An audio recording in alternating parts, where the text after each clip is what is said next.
तुम्ही म्हणताय की पक्ष एकत्र होणार होता, मग पक्षामध्ये तुम्ही दोन्ही पक्ष एकत्र येणार होते, तर अजितदादा एनडीएतून बाहेर पडणार होते की तुम्ही एनडीए मध्ये सामील होणार होते? याचा कोणता अर्थ? एक मिनिट एनडीए मध्ये तुम्ही जाणार होता? त्या दिवशी सुद्धा आम्ही स्पष्ट केलेलं आहे की या संदर्भामधल्या निवडणुकीच्या प्रक्रिया पूर्ण झाल्यानंतर काय करायचं याचा बेस ठरवण्याच्या संदर्भातला निर्णय जो होता हा आफ्टर इलेक्शन नंतर लगेच करायचा ठरला होता.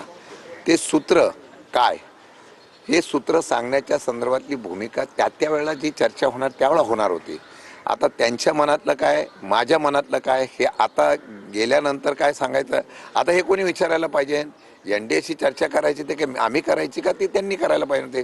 आता मला सातत्याने विचारलं जातं, मग एनडीए बरोबर ते आम्ही या पक्षामध्ये एनडीए बरोबर राहिलेलो आहे, एनडीएवर राहिलेलो आहे, मग एनडीए बरोबर राहिलं का नाही, त्यांच्यावर आघाडी करायची का नाही करायची, आता त्या पार्टीचा त्या पक्षाचा आता अधिकार राहिलेला आहे, सुनेत्रा वहिनींचा अधिकार राहिलेला आहे, त्यांनी ठरवावं. मग त्यांच्याकडून प्रस्ताव आल्यानंतर तो कसा करायचा, तो स्वीकारायचा नाही स्वीकारायचा, कसं करायचा, हा चर्चा आता आम्ही वरिष्ठ पातळीवर करून, कारण आता जो चर्चा करणाराच नेता नाही आमचा किंवा पक्षाचा त्यांचा प्रमुख राहिलेला नाही, त्यामुळे त्याच्यावर आता आम्ही काय जर तरच्या विषय करणं योग्य वाटत नाही. दादा असताना तुम्ही एकत्र येणार होता, आता सुनेत्रा वहिनींच्या सोबत जर तुम्ही एकत्र येणार असाल तर सुनेत्रा वहिनींना तुम्ही सगळी सूत्र देणार का राष्ट्रीय अध्यक्ष? हे आता मी याच्यावर काही कमेंट्स करणार नाही, नो कमेंट्स. आता याच्यावर आम्हाला एकत्रीकरणाच्या संदर्भामधला कुठल्याही प्रकारचं भाष्य करायचं. दोन्ही पक्षातले जे कार्यकर्ते आहेत ते संभ्रमात आहेत. ज्यावेळी घड्याळ चिन्हावरती निवडणुका लढल्या आणि तुमच्याच पक्षातले जे उमेदवार होते ते निवडून आले, त्यांचं काय आता अडचण झाली ना, घर का ना काय अडचण होत नाही. असं आहे, काही अडचण होत नाही. मन जिथं असं, हृदय जिथं असं, तो माणूस कुठेही गेला तरी तो तिथंच असतो. माझ्या माहितीवरून तांत्रिक अडचणी असल्या तरी पक्षाचे पदाधिकारी, पक्षाचे कार्यकर्ते त्या पद्धतीने काम करत राहतील. भविष्य काळामध्ये सुद्धा पक्ष चांगल्या प्रकारे उभा करी मला पाहायला मिळेल. पवार साहेबांची राज्यसभेची आम्ही चर्चा करू, तर तुम्ही त्यांना प्रस्ताव देणार आहात का? आता या विषयावर कुठल्याही प्रकारची चर्चा माझ्याकडून होणार नाही. No comments. एक मिनिट, मी स्पष्ट सांगतो, विलिनीकरणाच्या बाबतीमध्ये आमच्या पक्षाकडून आता कुठल्याही प्रकारचं नो कमेंट. विलिनीकरणाचा विषय बोलायचं नाही असं ठरवल्याचं शशिकांत शिंदे म्हणतात. महाविकास आघाडी म्हणून जर एकत्र लढलं तर एक खासदार होऊ शकते. संजय राऊत असं म्हणतायत की पवार साहेबांनी असं म्हटलंय की इच्छा व्यक्त केली होती पवार साहेबांनी, असं संजय राऊतांचं म्हणणं आहे. काँग्रेस आणि शिवसेनेनं पाठिंबा द्यावा यासाठी काय तुमची असणार आहे पाऊल आणि तुमची भूमिका काय आहे पवार साहेबांची? या बाबतीमध्ये आता आमची कशा प्रकारची त्याची चर्चा झालेली नाही. भविष्य काळामध्ये ज्या वेळेला अशा प्रकारच्या वेळ येईल त्यावेळेला आम्ही सविस्तरपणे महाविकास आघाडी वाटल्यास चर्चा करू. रोहित दादांनी VSR कंपनीवर आरोप लावले होते, त्याच VSR कंपनीच्या विमानातून रोहित दादांनी 2024ला ऑक्टोबर 2024ला प्रवास केलेला होता. ज्याचा प्रवास आपण करतो त्याच कंपनीवर आपण आरोप लावतो, अशा पद्धतीची माहिती एक पुढे येते. नाही, त्यांनी रोहित पवारांनी सांगितलेलं जे आहे त्याची चौकशी करावी आहे त्यांनी मागणी केली. आरोप केले म्हणजे काय, त्यांनी शंका व्यक्त केली. रोहित पवारांनी शंका केलेली ती अपडेट अगदी तंतोतंत आहे.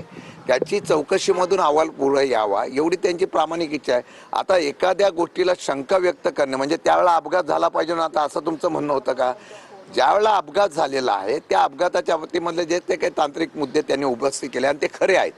त्याच्यामध्ये मुख्यमंत्र्यापासून सगळ्यांनीच सांगितलेलं आहे की चौकशी अहवाल पुढे येऊन द्या. आमचं म्हणणं आहे की त्याचे जे मुद्दे आहेत त्या मुद्द्यावर त्यांनी जी अपेक्षा व्यक्त केली, कोणाकडून चौकशी करावी त्याच्याबद्दल चौकशी करावी. समोर येते, सुनेत्रा पवार ज्या दिवशी शपथ घेणार होत्या त्या दिवशी शरद पवारांना कॉल केला होता, पण शरद पवारांच्या कुटुंबियांकडनं कोणताही फोन केला होता पण प्रतिसाद मिळाला नाही अशी माहिती. याची मला कल्पना नाही. मुंबईमध्ये एक मोठी घटना घडली आज. मेट्रोचं काम सुरू असताना सिमेंटचा एक स्लॅब कोसळला, त्याच्यामध्ये 2 ते 3 जण जखमी झाले. एक जण मृत्यू असं आहे की आता ज्या घटना घडतात याची काळजी घेणं त्या डिपार्टमेंटचं, त्या कंपन्यांचं, कॉन्ट्रॅक्टरचं काम आहे. अनेक ठिकाणी वेगवेगळ्या राज्यामध्ये सुद्धा अशा प्रकारचं मेट्रोचं काम असताना स्लॅब पडलेले आहेत, त्यानंतर वेगवेगळ्या प्रकारच्या क्रेन पडल्या, अशा बऱ्याच अपघात झालेले आहेत. माझ्या माहितीप्रमाणे अपघात झाल्यानंतर ती प्रिकॉशन घ्यायची, काळजी करण्याची गरज त्या असलेल्या कॉन्ट्रॅक्टर आणि त्या कंपन्यांची आहे. जर तशा प्रकारची झाली नसेल तर त्यांच्यावर कारवाई करावी आणि जे जखमी झाले किंवा ज्यांना त्यांना सरकारने मदत करावी. निकृष्ट दर्जाची कामं महत्वाची होत आहेत, सगळी केली जातात आहेत. खरं तर ही पहिल्यांदाच घटना घडत नाहीये. समृद्धी महामार्ग असेल त्याला देखील खड्डे नाही, मला माहीत नाही, मला माहीत नाही. मला एवढंच सांगावंसं वाटतं, मॅट्रो कुठपर्यंत असावी. एकदमच अख्ख्या देशामध्ये राज्यामध्ये मेट्रोचं जाळं इतकं उभं राहायला लागलेलं आहे की मुंबईची मेट्रो आता फार अगदी पालघरपर्यंत जाणार आहे असं ऐकतोय, तर पुण्यापर्यंत जाणार आहे असं ऐकतोय. म्हणून मेट्रोचं एवढं जाळं उभं करण्यासाठी एवढं सरकारकडे इतका निधी कुठून आला किंवा इतकं सरकार या मेट्रोसाठी आग्रह काय, हा पण एक चर्चेचा विषय आहे. पण असो, पण निकृष्ट दर्जाची कामं आहेत का? आहेत.